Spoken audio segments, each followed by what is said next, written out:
It's Dan. So we are live. So we're live in the mastermind group. Welcome. If you're watching in the mastermind group, then please come and say hello. Let me know that you're here. And if you're listening to a podcast, then please give us a 5-star review. We always love reviews. But today I've got a special guest who is the author of this book. If you want to know about property sourcing compliance, then Tina is the person that you want to speak to. Let me bring Tina on. Hey, Tina, how are you doing? Hi, I'm very well, thanks, Dan. How are you? Good. Yes, good, thank you. I know Tina from, I don't know, it's got to be 8 years, something like that. We met in December 2011. Was it? Wow, so it is 8 years, going on to 9 years. And very interesting, because you were looking at how to get into property and how to expand what you're doing in property. And really it was you that identified that there was a gap in the market for compliance, because most property sources, I say most, I mean all, was just not legal. And actually, even today, most property sources I've spoken to are still not legal. And so Tina's built a business around helping property sources make sure that they stay on the right side of the law by getting compliant. How did that journey first start, Tina? Oh, way back when I met you, and then Tony and I decided that we wanted to work with you as a mentor. And we didn't know what to do at all. We'd hurt ourselves financially just before the drop, if you remember, and lost quite a bit of money investing in the wrong way. So we didn't really want to invest initially in property. And it was you that said, have you thought about property sourcing? And I said, what was that? And you said, go off and research it. And that was just where it started. And that was January 2012. And we spent quite a bit of time then working with you and researching everything. And it was at that point during that research in that first 10 months that I realized that there was nothing out there about it.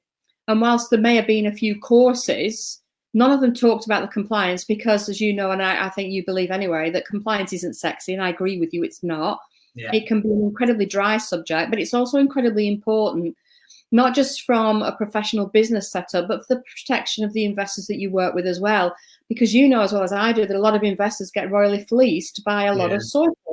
And you know what? It's like in property, it's like there's so many sharks in property, and it drives me insane. And you know, I saw a video just recently, which you may or may not have shared, of a guy talking about how compliance is irrelevant. And I'm like, let's see how relevant it is when you're picking up the soap in prison. Because it's pretty damn relevant at that point, I would suggest. You know what I mean? It's like, yeah. So it's like, no, oh well, you don't need compliance. And I've seen trainers, oh well, compliance, no, anyone can start as a property source, so you don't need compliance. I'm like, are you crazy? You're going to go to prison. You're going to get fined. I think the problem is, though, I mean, I don't disrespect anyone's courses. I never will. But I think the problem with a lot of property sourcing courses and deal packaging courses out there is that they have a tendency to sell the roses around the door story to get people to buy the product. And they're not necessarily completely honest as to the level of compliance that's required.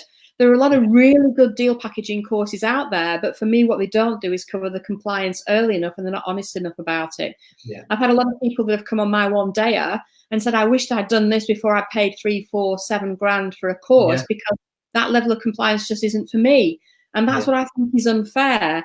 I think the courses are cracking in the deal packaging content, but I think we need to be more open and honest as an industry as to the level of compliance that's required, which is what I'm trying to do, and probably at the moment maybe upsetting a few people down. Yeah, there's nothing wrong with upsetting people. I do it daily. So I like polarizing people, because I always say, look, they're going to love you, in which case they're going to buy from you, or they're going to hate you, in which case they're never going to waste my time on the phone or in person. And I like polarizing people.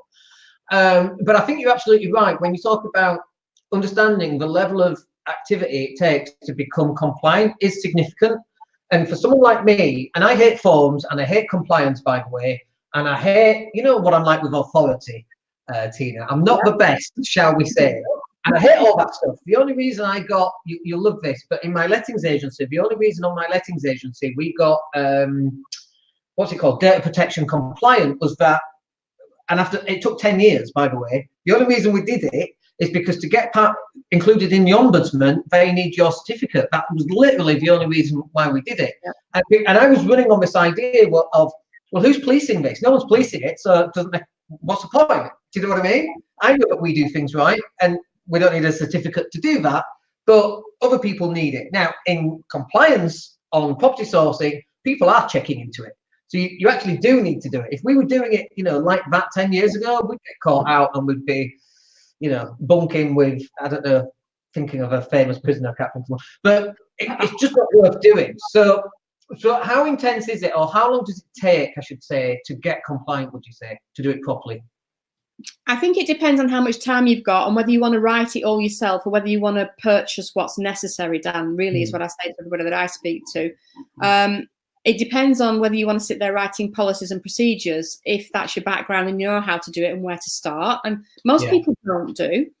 But if you sort of get the policies and you just adapt them for yourself and you do your registrations, you should be fully compliant and up and running within 4 months. And the delay will be HMRC, who have a backlog at the moment, and taking anywhere between, I don't know, 2 months and sometimes 4 or 5 months for confirmation to come through. Wow. What they've also turned around and said in the main to people that have spoken to them is that as long as you have all of the compliance measures in place for your anti-money laundering, which isn't just your registration, there's a lot that sits under it, then you can operate pending confirmation of acceptance. And I haven't heard of anyone yet that's been denied because basically they're just looking to see that you don't have a serious fraud, deception, criminal record. I think that's what the basis of the checks are around, which makes sense for anti-money laundering registration, if you think. So this again is one of the problems.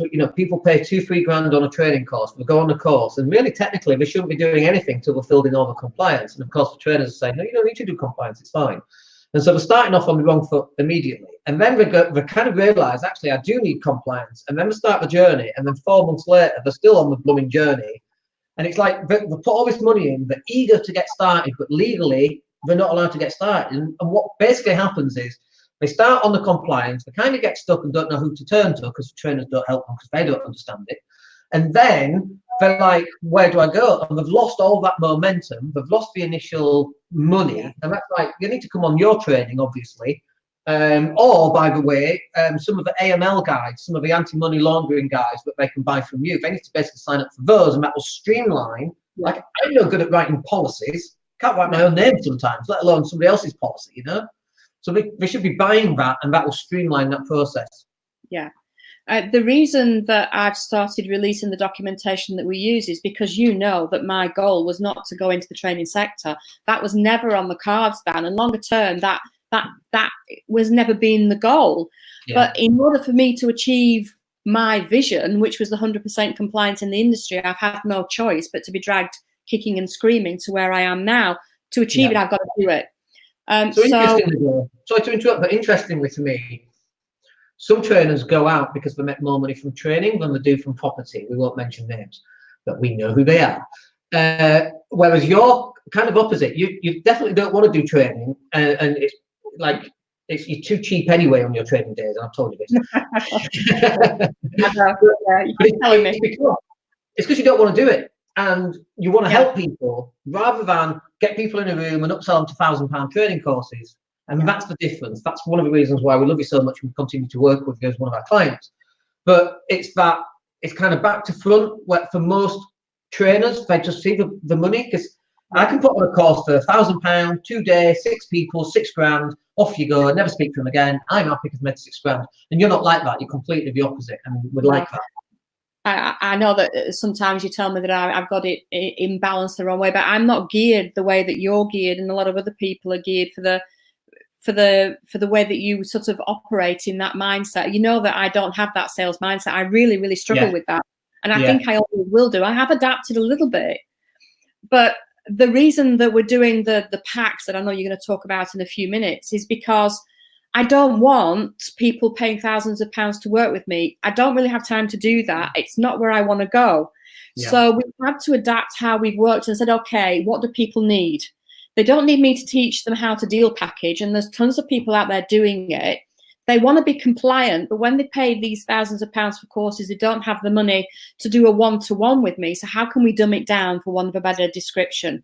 So literally, that's why we're packaging up my documents a pack at a time, so that they don't have to have the one-to-one that goes with it. They can get them at a reasonable cost for documents that we've had assessed by solicitors and gone through and paid thousands of pounds for for a few £100 that they can then implement and change and adapt for their business and run compliantly, which was the ultimate goal in the first place. And that's why we. So like at the bottom of the screen, you'll see we've got AML Pack 1, which is, well, you tell me what's included in AML Pack 1. Tell me how much it is. Tell me why someone should get that rather than trying to do it themselves. AML Pack 1 is basically the introduction to AML, and you get a copy of my AML guide, which is literally the document that we use with our investors as a guide to why we ask them the things that we do and why we ask for copies of the documentation that we ask for. So you know that we're always saying in market, try and head off all of those questions so that it doesn't drag you down for time. This document does that as a guide for our investors. It tells them how we operate, why we operate, what we're going to ask them for. And basically, if they're not prepared to play the game, then they can go somewhere else. And that's basically our attitude with the investors. So that's a copy of the guide that we use in our investor pack that we send out to all of our investors. Yeah. The other document in there that there is in Pack 1 is our AML policy. It's a basic anti-money laundering policy. I run with very, very in-depth anti-money laundering policies that I purchase every year for a high cost, which most sources can't afford. And to be honest, you don't need. You know me, I dot the I's and I cross the T's. Yeah. This is a basic policy which will hold you and is perfectly fine for you to operate as a sourcer until you gain more knowledge as to around the in-depths of AML, and then you can either upgrade and make it more complex or keep it simple. It's entirely up to you. Yeah. It's a policy, and the policy is a legal requirement under anti-money laundering registration. So what happens if you get a knock at the door and the boys in blue are there and you've not got your documentation in place? What happens? Well, this is where the argument about, as you know, some people are saying at the moment that compliance isn't important and putting this message out there. And the problem is that HMRC, we all love HMRC, govern anti-money laundering. Now, HMRC cannot be negotiated with. And what I say to everyone is ignorance is no defense in the law. Legally, you should have all of the things in place that you require under anti-money laundering. And if they come and knock on your door and they're regularly going out and doing unannounced spot checks on estate agency registered businesses, and as a source, you have to register as an estate agent for them. There's no you are an estate agent. There's no getting away from it. You have an estate agency type business. They come and knock on your door and you're registered and you don't have all of the documentation in place, they will fine you. There is no two ways about it. And some of these fines will make one of these deal packaging courses look like a drop in the ocean. Yeah. In February, they issued in excess of £300,000 worth of fines across 50 estate agency businesses in 1 week. 1 week alone. Now, someone I know is going to come back and say, so how many sources have been fined? Yeah. I can't answer you that, but what I can say is one of my one-to-one clients who is in my Facebook group was actually inspected. Oof. Now, he had never, ever done a source deal. He'd set his company up legally and compliantly, but he'd gone off and bought a project as a development to do, which had taken him away from the sourcing. He'd never sourced a deal. He wasn't working with any investors. He was inspected on his home address doorstep, and they came in and he went through his documentation. Now, it was lucky he'd followed everything that I told him to do, and he passed with flying colours. But they are coming out and they will inspect. So what concerns me hugely is people being taught that compliance is not important, that nobody out there is going to catch you. Yeah. And also the other side of that is there's no point in going, well, the trainer said I'm fine, I'll pass it on to my trainer. The trainer's just going to go, I didn't say that. We know what trainers are like. You know. My comment is always, those people that are teaching you this, will they pay you fine if you're fined? Exactly. The answer is, well, they hell is like. You know, so as much as I won't disrespect anyone's training courses, to deliberately go out and say to people compliance doesn't matter, I think is appalling. I mean, my background, compliance has always mattered, and that's just me, and I get it. I get that.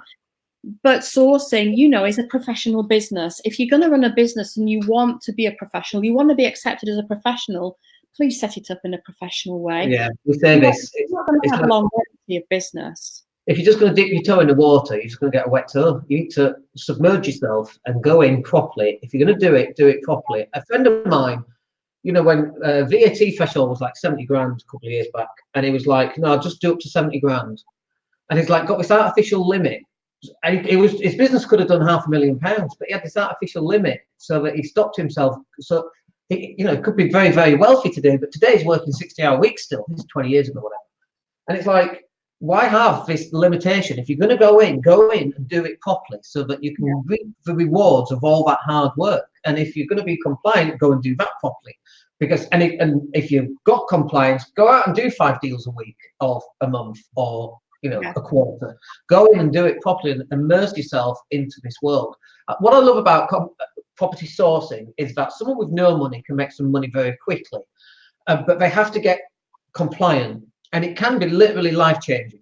I know one guy was one of my clients, and he bought 10 deals, and they were all rent-to-rent deals, slightly different than below market value and so on. But he did buy a couple of those. But he bought 10 in like 6 months, and it changed his life. And the person that helped him find those, it changed their life, because now he had a client. All he had to do was go out and find deals and keep sending them over. A couple more clients like that. That guy's now financially free. It has the power to change people's lives fundamentally from last year or the last decade, and yet people are skimping on it and trying to cut corners instead of actually going out and doing what they're supposed to do. I think it's because they enter into it believing that there's no cost to them to actually set up, when actually there is. Yes. Yeah. And it isn't, you will have money in the bank in the first 4 weeks. Well, certainly not operating compliantly anyway. You're not going to do it unless you're a whiz kid. Even I couldn't get all the paperwork together from scratch in 4 weeks. I think my one-to-one clients, the fastest he turned it around and had a deal, which was going through, was 4 months.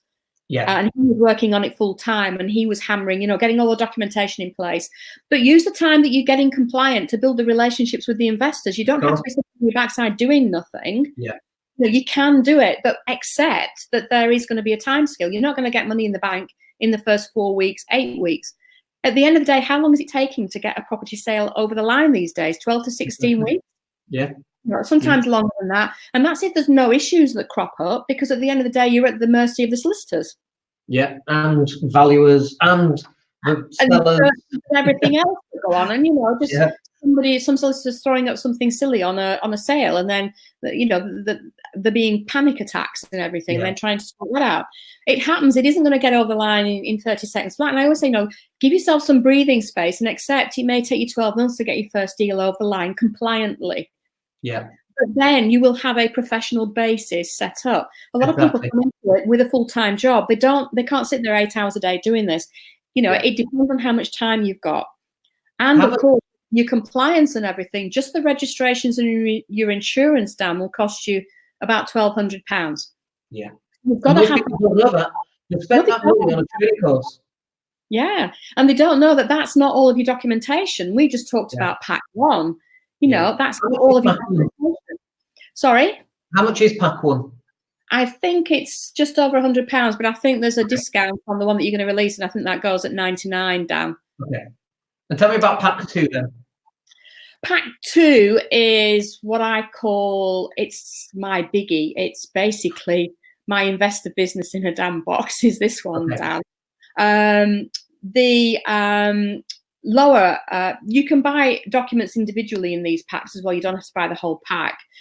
But the lower level one is what I call the source of funds guide, which is another guide. And when you're talking about anti-money laundering, one of the things that you have to prove is that you've shown where the source of funds has come from. Yeah. And this guide is also a part of our investor pack.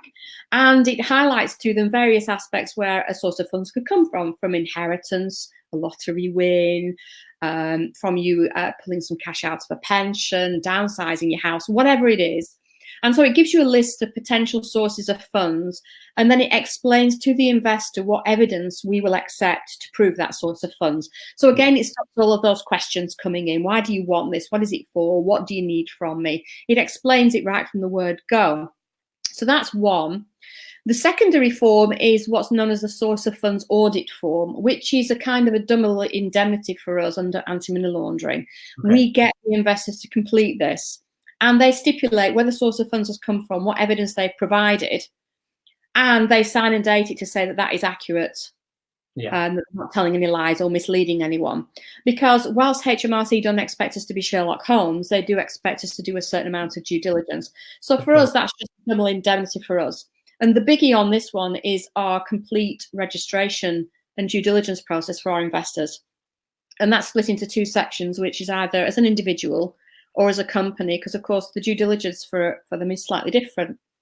And that is a legal requirement under the anti-money laundering regulations, that you have this full written procedure. And it's this that HMRC want to see if they come in and check you. And if you don't have it, you're just going to get fined. Yeah. And, you know, this registration has taken me 7 years of working through, of pulling together. And it's our core way of assessing our investors. Yeah. Each of those documents that I've talked about in part 2 and part 1, each come with a training video with me, giving you a screenshot of the document and taking you through it. Yeah. So it's not just you downloading a document and then going away and thinking, well, I've got this, great, well, what does it do and how do I use it?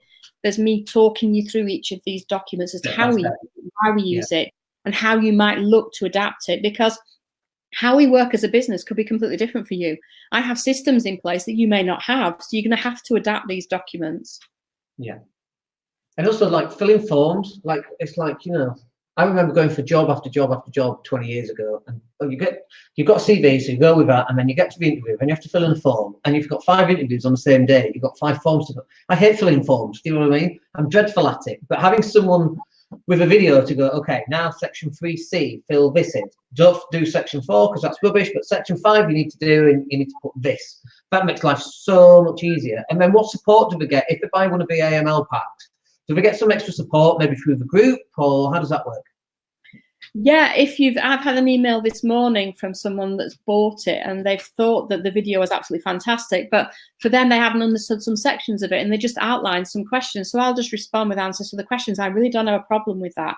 You know, you can have my direct email contact is Tina, Tina, at SPS, Sierra Papa Sierra, UK.co.uk. If you purchase any of these packs and you don't understand anything at all, please just get in touch. Yeah. My goal is to get everybody compliant, not to confuse the hell out of everybody. Yeah, exactly. So just before we go on to the next bit, so if anyone's got any questions about compliance, then please, now's your time to ask. But you've also got a compliance Facebook group, Tina. Tell me a little bit more about that. We've had the compliance Facebook group set up for a few years now, and it just grows organically on its own. I mean, we started out with just me and Tony in it originally. Now we've got yeah, we've got now I think approaching 5,600 members organically. We've doubled in the last 12 months. Yeah. And what the group is about is giving as much free content and support as I possibly can do to both investors and sources in the sector. There's over 130 videos in there that are free of charge to access, documents to download. I do 2 live events in the morning, compliance over coffee on Tuesdays and Thursdays. I do a live Q&A every 4 weeks where you can go in and ask any questions that you want.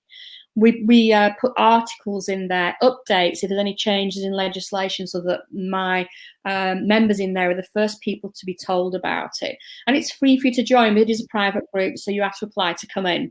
Yeah. And it's property sourcing compliance support with Tina Walsh.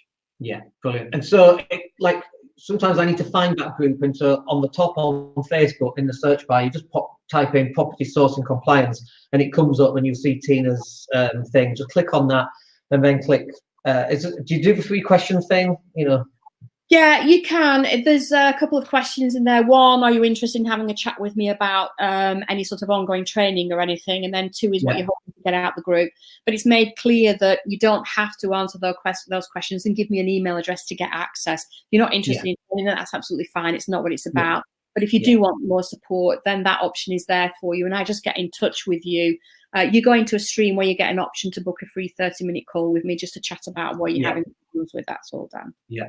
It's nice because as a business owner, I find myself connecting with people who are about doing the right thing as opposed to just making lots of money. It's like the money comes secondary, doesn't it? But if you go out and just do the right thing, the money will turn up anyway. But actually what you end up building is a tribe of people who will continue to do business with you anyway, but who trust you. And the property trainers out there, the other way, they want to get the money first. And when someone puts a hand up and complains about something or asks a question that makes them uncomfortable, they get bounced out of the group. And we've seen this, especially right now with what's going on in the property training arena. We've seen this quite a bit. But I love the fact about you, Tina, that you say it as you see it, and your primary role is to help somebody. not to make money off them. And I think you've been very successful on that. And I think that's probably why the group's grown from 2,000-3,000 to the 5,000 people that you've got. Plus, you've probably used a very good marketing company to help you do it, who may or may not be on the call. So, yeah. But I also love the fact that you go live 3 times. Is it 3 times a week, or is it twice a week that you go live? It's twice a week on compliance. Once every 4 weeks, there's a live Q&A. Plus, we do webinars occasionally. And as my mentor on marketing will tell me, I need to go live more on my own personal Facebook page. Absolutely. And start doing. So I can't imagine what that is, Dan, but he's not far away. Wonderful. Well, I think we've pretty much covered everything I wanted to get through today, because like I've got a property sourcing training program. It's got 90 videos, and I get onto compliance. And you know what I tell people on compliance? Buy the bloody book. And that's what I tell people. Don't listen to me on compliance. I can't stand compliance. Buy it from the person who loves it, which is you. And Tina will help you go through everything that you need to get to be legally compliant. And if you're not legally compliant, you're opening up the doors for some sort of legal action potentially. But thank you so much for coming on, and we'll speak to you soon. You're welcome. Thanks for the invitation, Dan. It's been great. Thank you. All right, take care, everybody. Speak soon.